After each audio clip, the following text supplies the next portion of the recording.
Hello students. So today we are going to see solid state chemistry class 12th chemistry topic. Hello students. So आज हम देखेंगे Frenkel defect. Frankel defect क्या होता है उसकी definition सबसे पहले. This defect arises when an ion of an ionic compound is missing from its regular lattice site and occupies interstitial position between lattice points.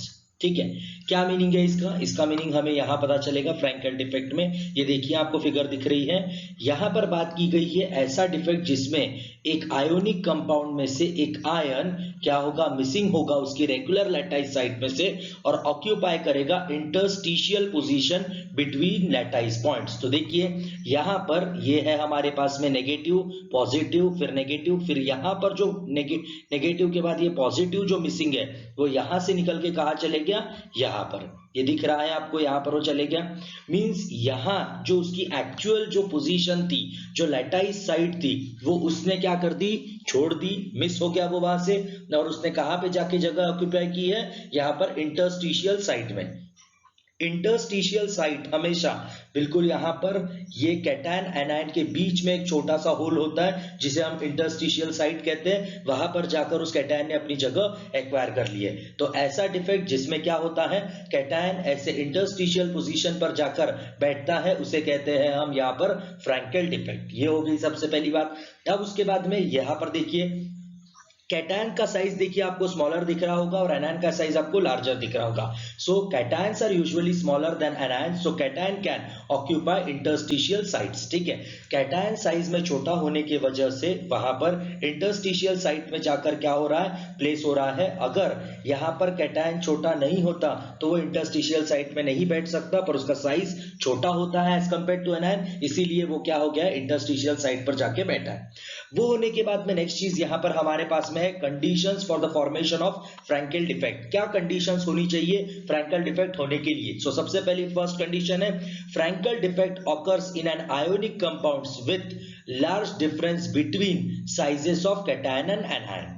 Means Frenkel defect occur होने के लिए सबसे पहली कंडीशन है कि आयोनिक कंपाउंड होना चाहिए और उसमें कैटायन और एनायन के साइज में डिफरेंसेस ज्यादा होना चाहिए. जैसे कि इस यहां पर फ्रैंकल डिफेक्ट में हमें दिख रहा है कि कैटायन स्मॉलर है साइज में और एनायन लार्जर है साइज में. ये हो गया first point.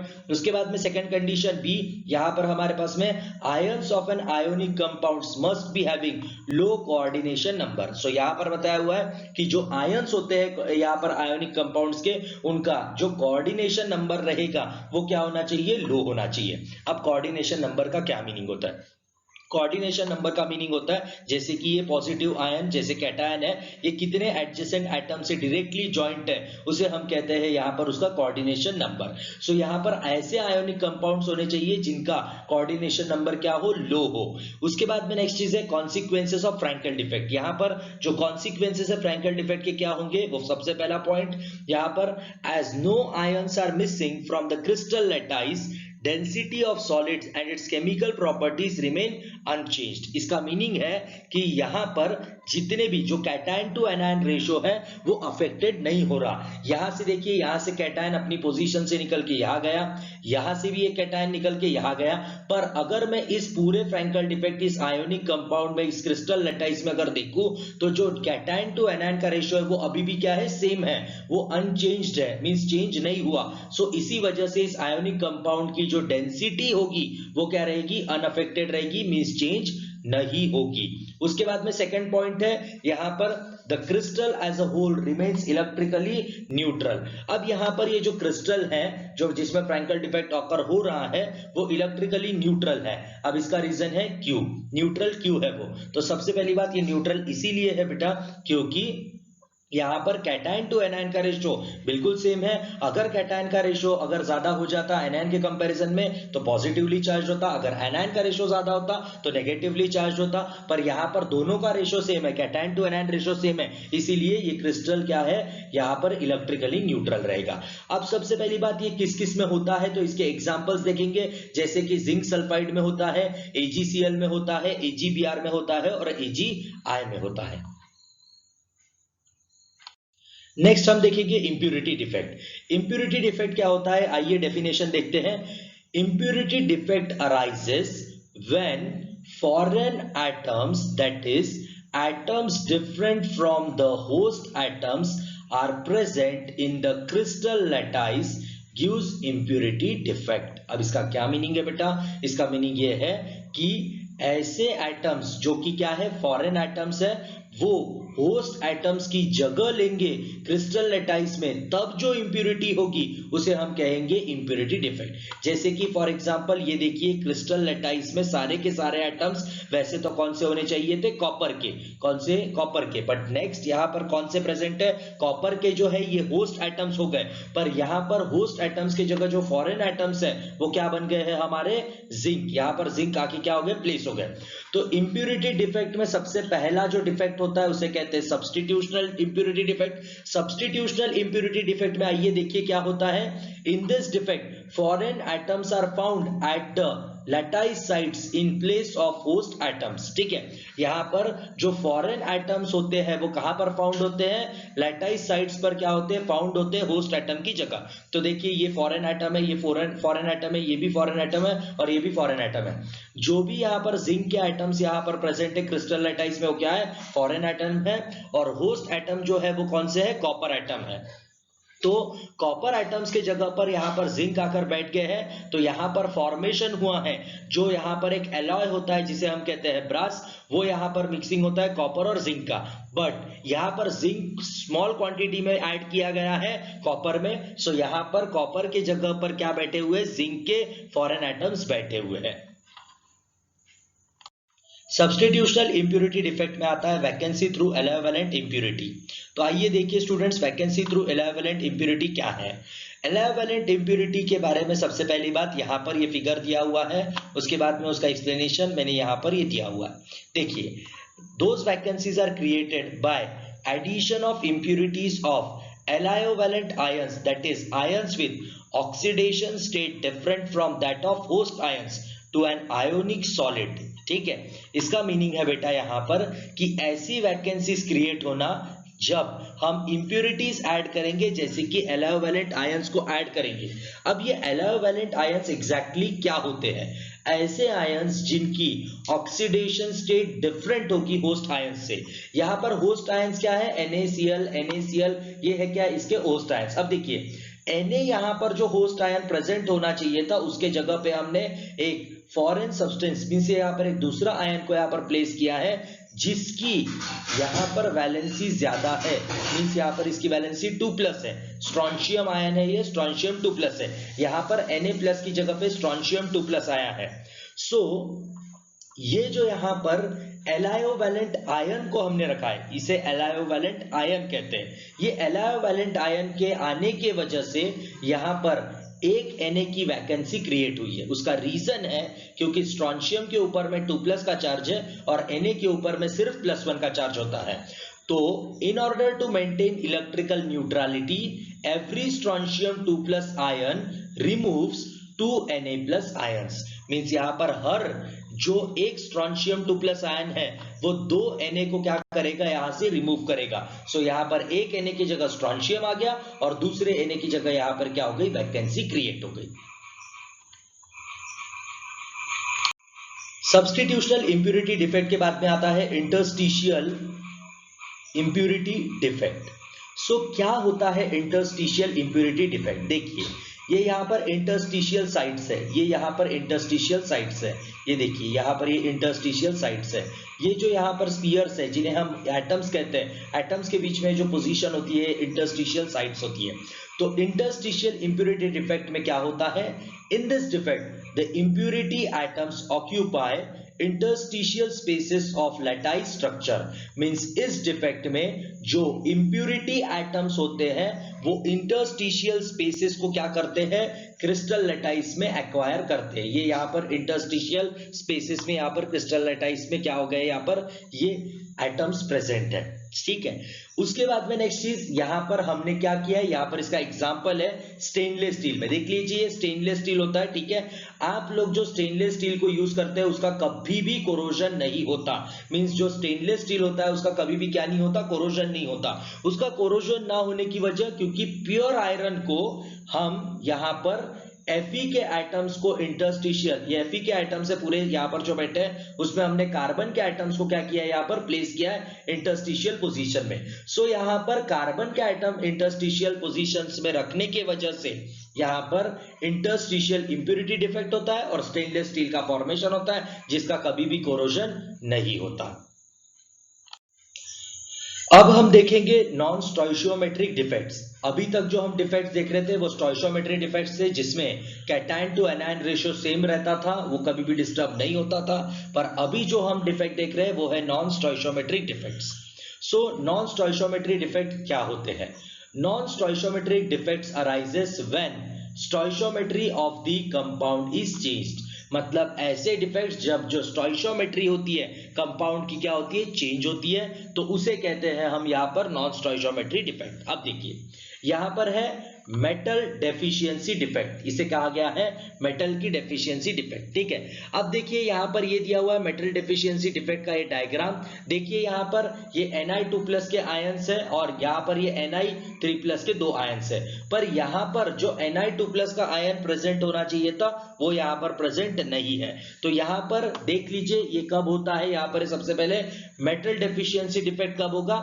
This defect is possible only in compounds of metals that show variable oxidation state. मतलब ये डिफेक्ट तभी ही पॉसिबल है और उन्हीं कंपाउंड्स में पॉसिबल है जिनमें जो मेटल्स क्या होंगे, वेरिएबल ऑक्सीडेशन स्टेट बताते हैं। अब जैसे यहाँ पर ये जो है हमारे पास में निकल 2+ की भी वैलेंसी शो करता है और 3+ की भी वैलेंसी शो करता है। तो यहाँ पर देखिए यहाँ पर वैकेंसी क्या हुई है, क्रिएट हुई है। मींस यहाँ पर जो निकल का 2+ का आयन प्रेजेंट होना चाहिए था वो एब्सेंट है, वो यहाँ पर प्रेजेंट नहीं है। उस वजह से जो हमारे पास में यहाँ पर डेफिशिएंसी क्रिएट हुई है उसे कहा गया है मेटल डेफिशिएंसी डिफेक्ट। ये नाम से ही समझ में आ रहा है कि मेटल क्या है यहाँ पर डेफिशिएंट। डेफिशिएंट मतलब कमी या कमजोरी। तो यहाँ पर ये जो है यहाँ पर मेटल की क्या है, कमी है, तो इसे कहते हैं मेटल डेफिशिएंसी डिफेक्ट। तो उसके बाद में देखिए जैसे कि यहाँ पर बताया एग्जांपल यहाँ पर है, यहाँ पर निकल ऑक्साइड NiO। निकल ऑक्साइड में देखिए यहाँ पर निकल का कंपोजिशन 0.97 है और ऑक्सीजन का कंपोजिशन 1.0 है। मतलब 0.03 जो कंपोजिशन है वो कम है निकल का इस यहाँ पर नॉन स्टोइशियोमेट्री डिफेक्ट में। सो ये फर्स्ट हो गया हमारा यहाँ पर मेटल डेफिशिएंसी डिफेक्ट। नेक्स्ट है अभी हमारे पास में मेटल एक्सेस डिफेक्ट। अभी हमने देखा मेटल डेफिशिएंसी डिफेक्ट और बी है हमारा metal access defect. Metal access defect नाम से ही हमें समझ में आ रहा है कि यहाँ पर देखिए ये एक न्यूट्रल एटम है जिसने जिंक ऑक्साइड के बीच में अपनी जगह बनाई है। तो देखिए यहाँ पर दिया हुआ है अ न्यूट्रल एटम और an extra positive ion occupies interstitial position. ये इंटरस्टिशियल पोजीशन पर एक यहाँ पर न्यूट्रल एटम ने एक अपनी जगह एक्वायर की है इंटरस्टिशियल पोजीशन पर। ये हो गया। ये हमारे पास में यहाँ पर है, इसमें हमने फर्स्ट केस यहाँ पर मैं ले रहा हूँ। फर्स्ट केस बताया हुआ है zinc oxide lattice 1 neutral Zn atom is present in interstitial space. ठीक है, ये जिंक ऑक्साइड के यहाँ पर जिंक ऑक्साइड के क्रिस्टल में यहाँ पर जिंक ने क्या की है, इंटरस्टिशियल स्पेस यहाँ पर ली हुई है। उसके बाद में सेकंड यहाँ पर केस है, जब हम जिंक ऑक्साइड को क्या करते हैं, हीट करते हैं तो वो डिकम्पोज होता है Zn2+ और हाफ O2 और ट्वाइस इलेक्ट्रॉन में। ये जिंक ऑक्साइड को हमने क्या किया यहाँ पर, ये हमने यहाँ पर इसको हीट किया है तो यहाँ पर Zn2+ के आयंस बनेंगे और 2 इलेक्ट्रॉन यहाँ पर क्या होंगे, निकल जाएंगे। जब ये यहाँ पर 2 इलेक्ट्रॉन लूज हो गए तो यहाँ पर एक ही ऑक्सीजन होने की वजह से यहाँ पर हाफ O2 रिलीज हुआ। ये देखिए जिंक ऑक्साइड का यहाँ पर क्रिस्टल है, क्रिस्टल लैटाइस है, उसमें देखिए जिंक यहाँ पर जो न्यूट्रल एटम था वो यहाँ पर Zn2+ हो गया और इसके जो 2 इलेक्ट्रॉन है वो यहाँ पर क्या हो गए हैं, निकल चुके हैं, वो भी इंटरस्टिशियल पोजीशन पर प्रेजेंट है। मेटल एक्सेस डिफेक्ट में आता है सेकंड यहाँ पर बाय एनायन वैकेंसीज। तो यहाँ पर देखेंगे एनायन वैकेंसीज, यहाँ पर भी क्या होगा, यहाँ पर भी देखिए आपको इलेक्ट्रॉन क्या हो रहा है, यहाँ पर लिबरेट हो रहा है, उसके बारे में बताया हुआ है। बाय एनायन वैकेंसीज का मतलब है यहाँ पर कलर और एफ सेंटर्स। ठीक है, तो जैसे मेटल एक्सेस डिफेक्ट में यहाँ पर क्या था, यहाँ पर मेटल्स में इलेक्ट्रॉन्स निकल रहे थे, उसी तरह बाय एनायन वैकेंसीज में भी यहाँ पर इलेक्ट्रॉन्स लिबरेट हो रहे हैं। ये इसे कलर और एफ सेंटर्स कहते हैं। ये देख रहे हैं आप, ये क्रिस्टल लैटाइस बताया, यहाँ पर ये NaCl का क्रिस्टल लैटाइस है, यहाँ पर देखिए Cl NaCl NaCl NaCl, यहाँ पर ये इस तरह से क्रिस्टल लैटाइस है। यहाँ पर देखिए when sodium chloride crystal is heated in the atmosphere NaCl shows yellow colour color due to formation of F centers। मतलब जब हम NaCl के क्रिस्टल को हीट करते हैं तो हीट करने के बाद में वहां पर क्या होता है, यहाँ पे Na और Cl टूटता है तो यहाँ पर ये देखिए इलेक्ट्रॉन क्या हो रहा है, एक्स्ट्रा निकल रहा है। ये जो एक्स्ट्रा इलेक्ट्रॉन है वो यहाँ पर क्या हो रहा है, यहाँ पर अपनी जगह बना रहा है। मींस यहाँ पर Cl माइनस की जगह पर यहाँ पर क्या निकला है, यहाँ पर इलेक्ट्रॉन निकला है। तो यहाँ पर एनायन वैकेंसी क्या हुई है, क्रिएट हुई है। तो इस वजह से यहाँ पर कलर का होगा फॉर्मेशन। मींस जब हम NaCl की क्रिस्टल को हीट करेंगे एटमॉस्फेयर में तो ये NaCl येलो कलर को शो करेगा F सेंटर के बनने की वजह से। वो आता है हमारा बाय एनायन वैकेंसीज कलर और F सेंटर्स में। नेक्स्ट है हमारे पास में इलेक्ट्रिकल प्रॉपर्टीज ऑफ सॉलिड्स। ठीक है, तो यहां पर यह है solids are classified into 3 categories, that is conductors, insulators and semiconductors. आपको जैसे कि पता ही है कंडक्टर्स वो सब्सटेंसेस होते हैं जो हीट और यहां पर इलेक्ट्रिसिटी को कंडक्ट करते हैं। इंसुलेटर सब्सटेंसेस उनको कंडक्ट नहीं करते और सेमीकंडक्टर्स कुछ चीजों को कंडक्ट करते हैं और कुछ चीजों को नहीं। तो यहाँ पर तीनों को किस तरह से एक्सप्लेन किया गया है, आइए हम देखते हैं। सबसे पहले कंडक्टर्स, यहाँ पर हमारे पास में इलेक्ट्रिकल कंडक्टिविटीज की रेंज बताइए 10 टू द पावर 4 से 10 to the power 7 per ohm per metre. ये यहाँ पर those solids having electrical conductivities in the range of 10 to the power 4 to 10 to the power 7 per ohm per metre are called as conductors. उन्हें conductors कहा जाता है। वो जैसे कि हमारे एग्जांपल्स है मेटल्स एंड इलेक्ट्रोलाइट्स। अब देखिए metals conduct electricity by movement of electrons while electrolyte conduct electricity by movement of ions। इसका मतलब है अगर मेटल्स की बात की जाए, जैसे कि आयरन की बात कर रहे हैं, ठीक है, आयरन इलेक्ट्रिसिटी को कंडक्ट करता है।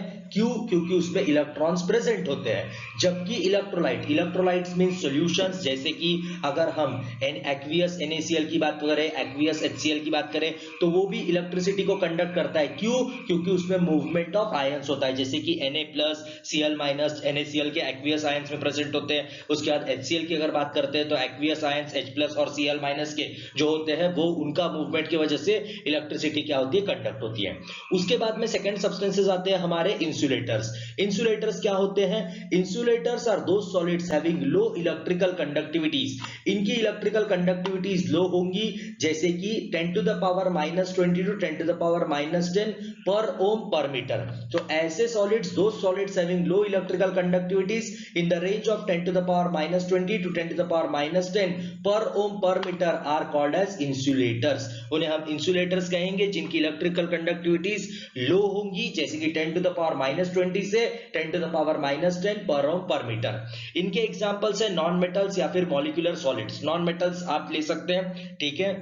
उसके बाद में मॉलिक्यूलर सॉलिड्स, ये यहाँ पर हमारे पास में दिए हुए हैं। उसके बाद में नेक्स्ट चीज यहाँ पर हमारे पास में है सेमीकंडक्टर्स। सेमीकंडक्टर्स इनकी इन दोनों के यहाँ पर इलेक्ट्रिकल रेंज के बीच में क्या होती है, इनकी रेंज होती है। जैसे कि solids having electrical conductivities in the range 10 to the power -6 to 10 to the power 4। देखिए यहाँ पर 10 टू द पावर +4 से 10 टू द पावर +7 तक है, तो यहाँ पर 10 टू द पावर -6 से 10 टू द पावर +4 तक जिनकी इलेक्ट्रिकल कंडक्टिविटीज होती है उन्हें हम कहते हैं सेमीकंडक्टर्स।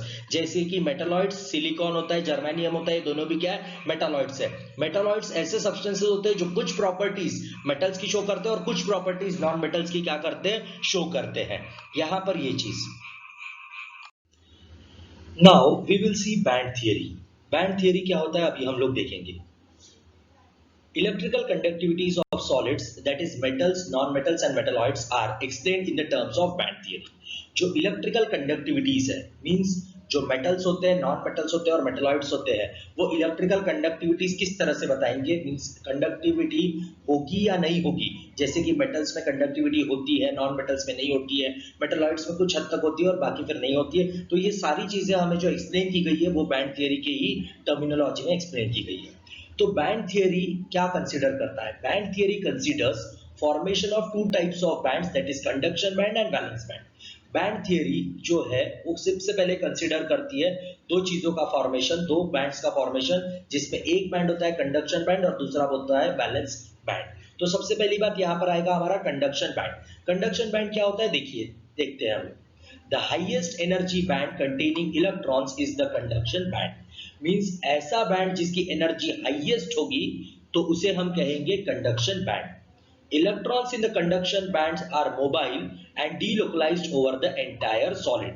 जो इलेक्ट्रॉन्स होते हैं वो कंडक्शन बैंड में मोबाइल होते हैं और डीलोकलाइज्ड होंगे एंटायर सॉलिड में। मींस जो कंडक्शन बैंड होता है उसमें इलेक्ट्रॉन्स मोबाइल का मतलब है मूविंग होते हैं और डीलोकलाइज्ड मतलब एक ही जगह पर रुके हुए नहीं रहेंगे, एंटायर सॉलिड में वो एक जगह से दूसरे जगह मूव कर सकते हैं।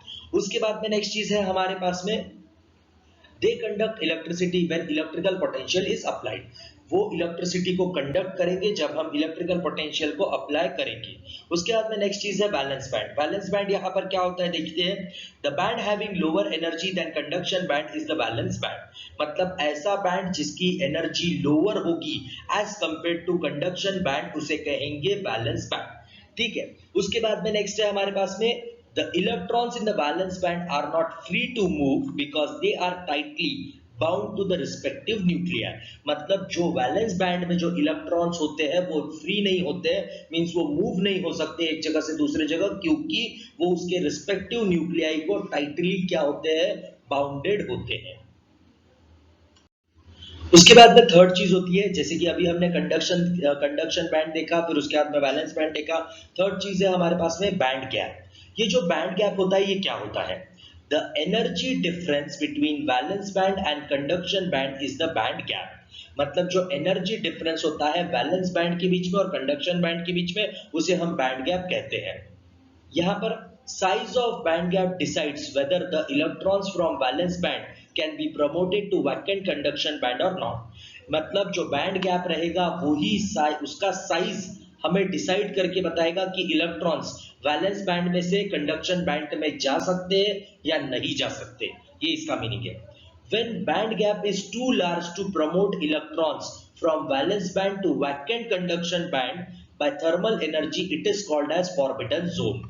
ये फॉरबिडन जोन क्या होता है ये हमें नॉन मेटल्स में देखने मिलेगा, पर मैं आपको यहाँ पर एक्सप्लेन करता हूं। अगर जो बैंड गैप है कंडक्शन बैंड और वैलेंस बैंड के बीच में जो गैप है अगर वो बहुत ज्यादा होती है तो इलेक्ट्रॉन कभी भी वैलेंस बैंड से कंडक्शन बैंड में थर्मल एनर्जी से नहीं जा पाएंगे। मींस हम इसको यहाँ पर जो इलेक्ट्रॉन्स को प्रमोट करना है उसको प्रमोट करने के लिए अगर हमारे पास में इलेक्ट्रॉन्स वैलेंस बैंड से हमें कंडक्शन बैंड में जाना है तो उसके लिए हमें एनर्जी सप्लाई करनी होती है in the form of thermal energy. तो थर्मल एनर्जी अगर हम सप्लाई करते हैं पर फिर भी जो इलेक्ट्रॉन्स है वो हमारे वैलेंस बैंड से कंडक्शन बैंड में नहीं जा पा रहे हैं क्योंकि बैंड गैप बहुत ही ज्यादा है, तो उसे कहा जाएगा फॉरबिडन जोन, जो कि हम देखेंगे हमारे नॉन मेटल्स में।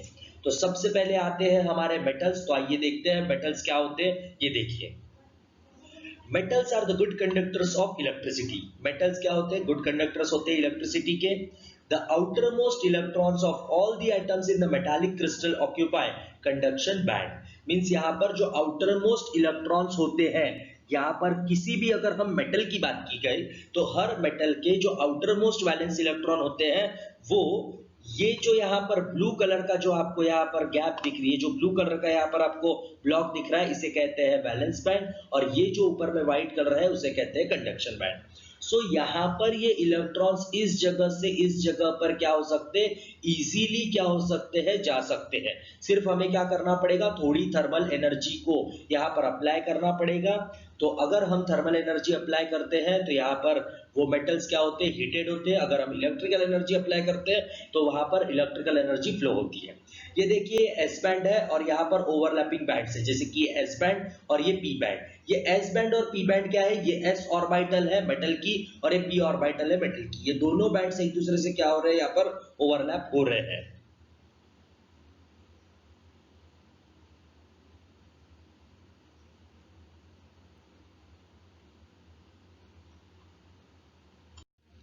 उसके बाद में नेक्स्ट आते हैं इंसुलेटर्स। अभी हमने देखा यहाँ पर जो यहाँ पर मेटल्स होते हैं उसमें हमने देखा था कि वैलेंस बैंड और कंडक्शन बैंड किस तरह था। अब देखिए, आइए देखते हैं इंसुलेटर्स। देख लीजिए, ये आपका है यहाँ पर फील्ड वैलेंस बैंड, ये वैलेंस इलेक्ट्रॉन्स होते हैं, और ये है हमारा ऊपर में कंडक्शन बैंड, जो कि यहाँ पर पिंक कलर का ब्लॉक दिख रहा है। ये ब्लू कलर का जो ब्लॉक दिख रहा है आपको, ये क्या है, वैलेंस बैंड। आप देख सकते हैं यहाँ पर ये जो फॉरबिडन जोन है ये एनर्जी बहुत ही ज्यादा है। अगर हम यहाँ पर वैलेंस इलेक्ट्रॉन्स को अगर थर्मल एनर्जी भी प्रोवाइड करते हैं तो भी ये इलेक्ट्रॉन्स इस वैलेंस बैंड से कंडक्शन बैंड में नहीं जा सकते। उसे ही हम कह रहे थे बीच में कि यहाँ पर ये जो इतना बड़ा जो गैप है उसे कहते हैं हम फॉरबिडन जोन। तो आइए देखिए इंसुलेटर्स क्या होते हैं, किस तरह से उसे डिफाइन किया गया, प्लीज देखते हैं। In insulators, the valence band is completely filled with electrons and the conduction band is empty. यहाँ पर इंसुलेटर्स में जो वैलेंस बैंड होता है वो कंप्लीटली फिल्ड है, पर यहाँ पर जो कंडक्शन बैंड है वो क्या है, यहाँ पर एम्प्टी है।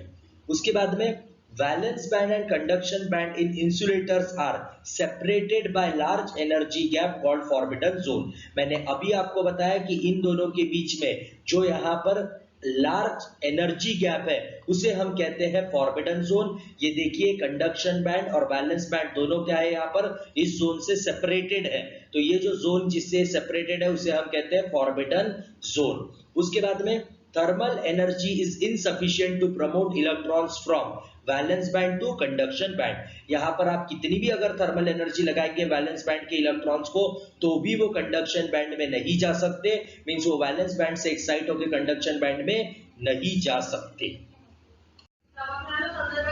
नेक्स्ट है हमारे सेमीकंडक्टर्स। तो आइए देखिए सेमीकंडक्टर्स के बारे में यहाँ पर बात की है। ठीक है, देखिए ये दिख रहा होगा आपको एम्प्टी कंडक्शन बैंड और यहाँ पर ये दिख रहा है आपको फिल्ड वैलेंस बैंड, यहाँ पर स्मॉल एनर्जी गैप दी हुई है। ठीक है, तो आइए देखते हैं इसके बाद में electrical conductivity of A semiconductor material is intermediate between that of metals and insulators. For example metalloids, silicon and germanium. Means जो इलेक्ट्रिकल कंडक्टिविटी है होती है सेमीकंडक्टर मटेरियल की वो इंटरमीडिएट होती है बिटवीन मेटल्स एंड इंसुलेटर्स। ये जो इलेक्ट्रिकल कंडक्टिविटी होती है सेमीकंडक्टर की वो मेटल्स और इंसुलेटर्स दोनों के बीच में होती है। मींस ना तो पूरी तरह वो मेटल की रहेगी यहाँ पर इलेक्ट्रिकल कंडक्टिविटी और ना ही पूरी तरह इंसुलेटर की तरह रहेगी। तो यहाँ पर जैसे कि एग्जांपल है हमारे पास में मेटालॉइड्स के सिलिकॉन और जर्मेनियम। तो यहाँ पर देखिए valence band in semiconductor is completely filled with electrons and conduction band is empty. यहाँ पर देख लीजिए सेमीकंडक्टर में जो वैलेंस बैंड है ये क्या है, कंप्लीटली फिल्ड है, और जो इलेक्ट्रॉन्स है वो कंडक्शन बैंड में क्या है, यहाँ पर एम्प्टी है। The energy gap between the two bands is smaller than that in insulator। यहाँ पर जो एनर्जी गैप है दोनों भी बैंड्स के बीच में वो क्या है, स्मॉलर है इंसुलेटर के कंपैरिजन में। अब उसके बाद में नेक्स्ट चीज यहाँ पर ये है, जैसे हमने देखा था इंसुलेटर में फॉरबिडन जोन था, यहाँ पर उतना बड़ा जोन नहीं है, फॉरबिडन जोन नहीं है। अगर हम थोड़ी एनर्जी अप्लाई करें थर्मल एनर्जी तो इलेक्ट्रॉन्स यहाँ से वैलेंस बैंड से कंडक्शन बैंड में क्या हो सकते हैं, एक्साइट हो सकते हैं। Electrons in the conduction band are free to move. अगर इलेक्ट्रॉन्स एक्साइट होते हैं कंडक्शन बैंड में तो वो फ्री होंगे मूव होने के लिए। देखिए यहाँ पर when electrical potential is applied into a semiconductor it conducts a small amount of electricity. अगर हम वैलेंस बैंड के इलेक्ट्रॉन्स पर अगर थोड़ा इलेक्ट्रिकल पोटेंशियल अगर हम अप्लाई करें तो स्मॉल अमाउंट ऑफ इलेक्ट्रिसिटी क्या होगी, कंडक्ट होगी, पर उसके लिए हमें इलेक्ट्रिकल पोटेंशियल अप्लाई करना होगा। तो इलेक्ट्रिकल तो यहाँ पर जो हमारी इलेक्ट्रिकल यहाँ पर जो यहाँ पर स्मॉल अमाउंट ऑफ इलेक्ट्रिसिटी ये होगी जनरेट होगी। ठीक है, नाउ जो अब सेमीकंडक्टर्स होते हैं वो दो टाइप में डिवाइडेड होते हैं, एक होते हैं इंट्रिंसिक सेमीकंडक्टर और एक होते हैं एक्सट्रिंसिक सेमीकंडक्टर। तो हम लोग देखेंगे ये दोनों भी सेमीकंडक्टर्स किस तरह से होते हैं। सबसे पहले intrinsic semiconductors. A pure semiconductor material which has a very low but finite electrical conductivity is called intrinsic semiconductor। एक ऐसा सेमीकंडक्टर जो कि प्योर मटेरियल से बना हो जिसका इलेक्ट्रिकल कंडक्टिविटी लो होगी पर वो फाइनाइट होगी, मींस वो क्या होगी, इतनी ही होगी, उसे हम इंट्रिंसिक सेमीकंडक्टर कहते हैं। उसके बाद में electrical conductivity of a semiconductor increases with increasing temperature. जो इलेक्ट्रिकल कंडक्टिविटी होती है सेमीकंडक्टर की वो इंक्रीज होती है टेम्परेचर के साथ में। मींस जैसे जैसे आप टेम्परेचर बढ़ाएंगे वैसे वैसे इलेक्ट्रिकल कंडक्टिविटी इंक्रीज होते जाएगी सेमीकंडक्टर की। इसी वजह से therefore semiconductors are insulator at low temperatures and conductors at high temperatures। जो सेमीकंडक्टर्स होते हैं वो इंसुलेटर की तरह बिहेव करते हैं लो टेम्परेचर पर और कंडक्टर्स की तरह बिहेव करते हैं हाई टेम्परेचर्स पर। उसके बाद में नेक्स्ट चीज एक्सट्रिंसिक सेमीकंडक्टर्स एंड डोपिंग। तो देखिए यहाँ पर एक्सट्रिंसिक सेमीकंडक्टर्स और डोपिंग क्या होता है। यहाँ पर conductivity of a semiconductor can be increase by doping. हम डोपिंग करके सेमीकंडक्टर की कंडक्टिविटी को इंक्रीज कर सकते हैं। डोपिंग का मीनिंग होता है कि किसी आयन को उसमें प्लेस करना। ठीक है, अब देखिए यहाँ पर डोपिंग मतलब क्या है। Process of addition of minute quantity of impurities to a semiconductor to increase its conductivity is doping। मैंने अभी आपको बताया कि कोई एक आयन को हम क्या करेंगे, ऐड करेंगे सेमीकंडक्टर में, उसे कहते हैं डोपिंग। तो उसे यहाँ पर बताया गया है कि ऐसा प्रोसेस जिसमें हम माइन्यूट क्वांटिटी की इम्प्यूरिटी ऐड करेंगे सेमीकंडक्टर में तो उसकी कंडक्टिविटी इंक्रीज होगी। इस प्रोसेस को हम कहते हैं डोपिंग। उसके बाद में the added impurity is called dopant, मतलब जो एडेड इम्प्यूरिटी है उसे हम डोपंट कहते हैं। प्रोसेस को डोपिंग कहा जाता है और इम्प्यूरिटी को डोपंट कहा जाता है। उसके बाद में नेक्स्ट चीज है a doped semiconductor have higher conductivity than pure intrinsic semiconductor is an extrinsic semiconductor। extrinsic semiconductor जो होता है वो intrinsic semiconductor को डोपिंग करने के बाद में बनाया जाता है। मीन्स अ डोप्ड सेमीकंडक्टर, डोप्ड किया हुआ सेमीकंडक्टर हैविंग हायर कंडक्टिविटी, जिसकी कंडक्टिविटी हायर होगी देन प्योर इंट्रिंसिक सेमीकंडक्टर, उसे हम कहेंगे एक्सट्रिंसिक सेमीकंडक्टर। सो यहाँ पर टाइप्स ऑफ एक्सट्रिंसिक सेमीकंडक्टर है। मैंने अभी आपको बताया जो इंट्रिंसिक सेमीकंडक्टर होते हैं उसमें हम जब डोपिंग करते हैं तो हमें एक्सट्रिंसिक सेमीकंडक्टर मिलते हैं। उसके दो टाइप होते हैं, एक होता है एन टाइप और एक होता है पी टाइप। अब देखिए एन टाइप सेमीकंडक्टर क्या होता है।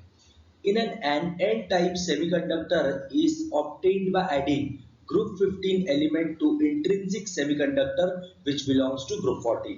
मतलब एक ऐसा एन टाइप का सेमीकंडक्टर, ऐसा सेमीकंडक्टर होगा जिसमें हम क्या करेंगे, यहाँ पर ऐड करेंगे ग्रुप 15 का एलिमेंट। मतलब जो एडेड इंप्यूरिटी रहेगी वो ग्रुप 15 की रहेगी।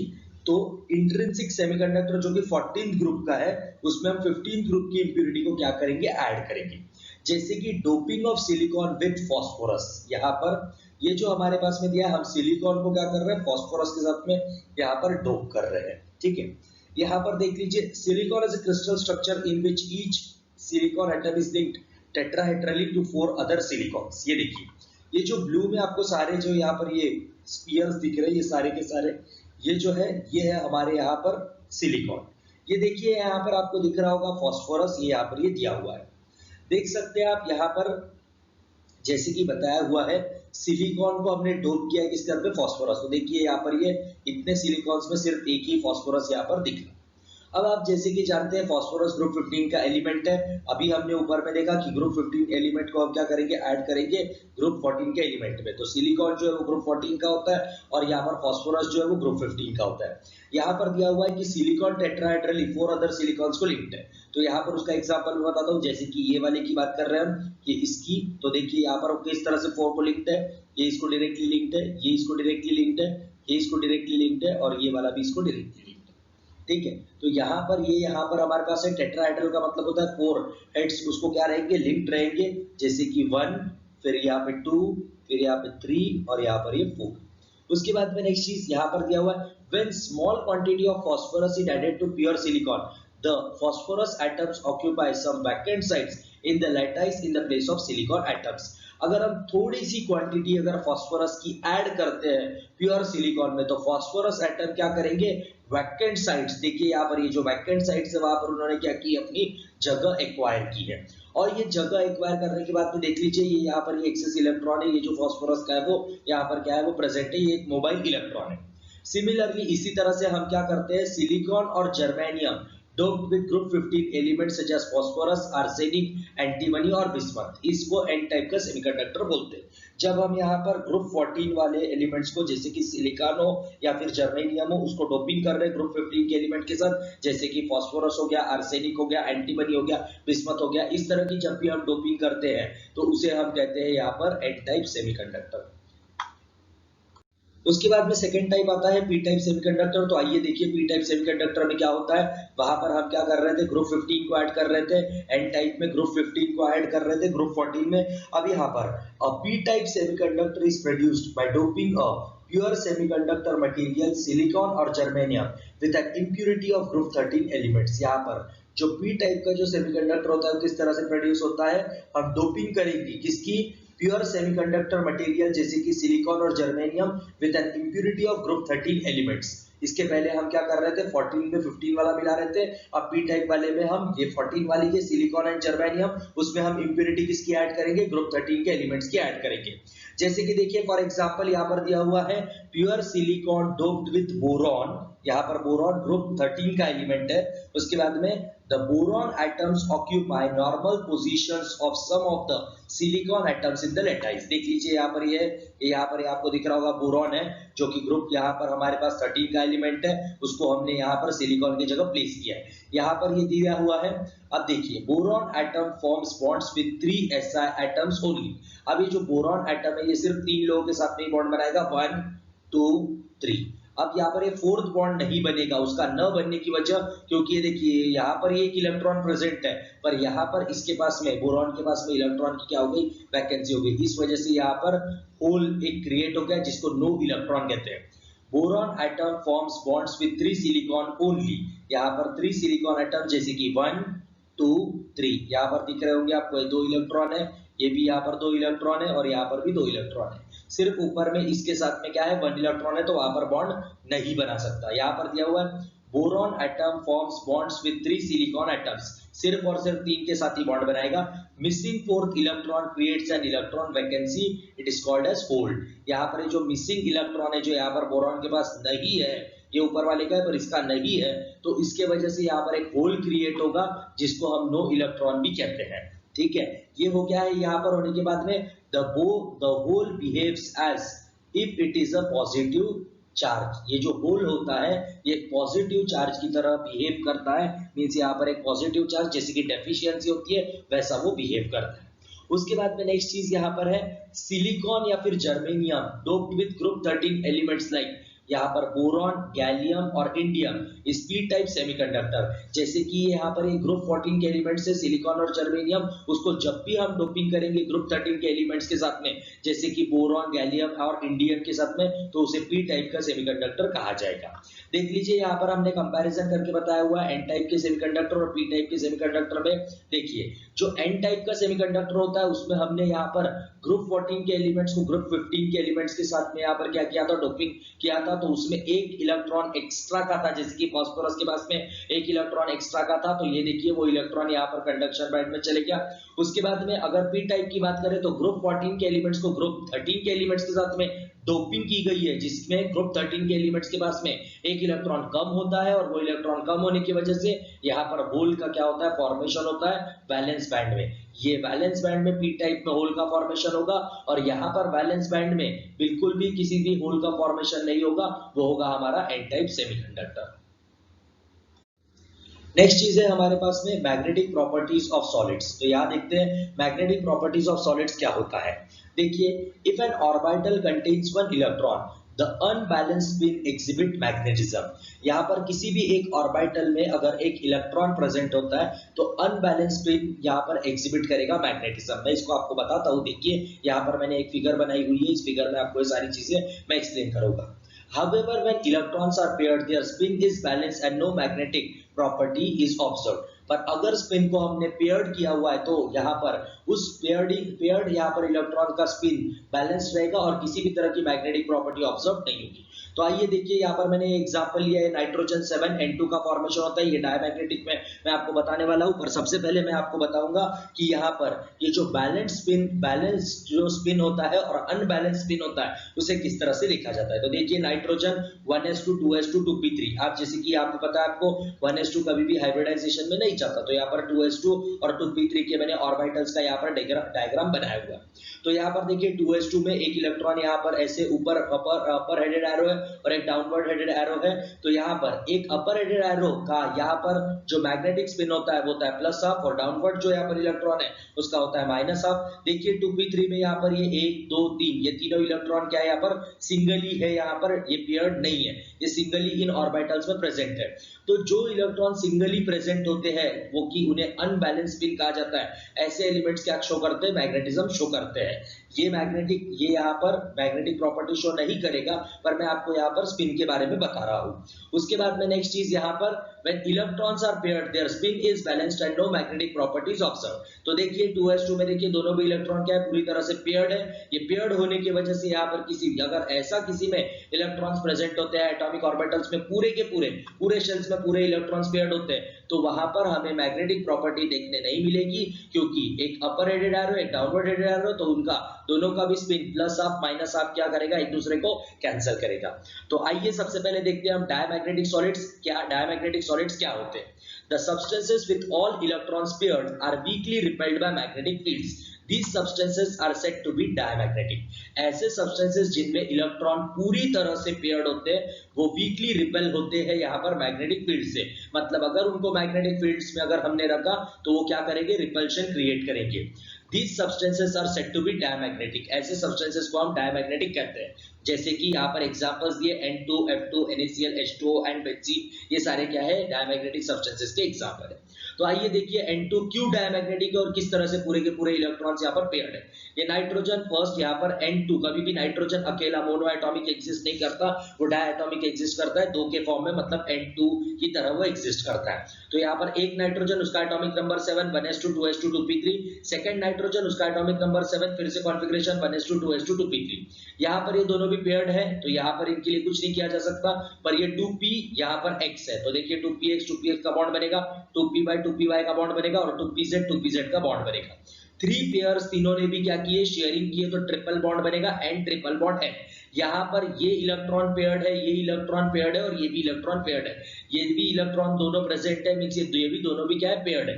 तो यहाँ पर अगर हम N2 की बात करें, ये जो मैं N2 की बात कर रहा हूँ, इसमें ओवरऑल ट्रिपल बॉन्ड बनने में सारे के सारे इलेक्ट्रॉन्स क्या है, पेयर्ड है।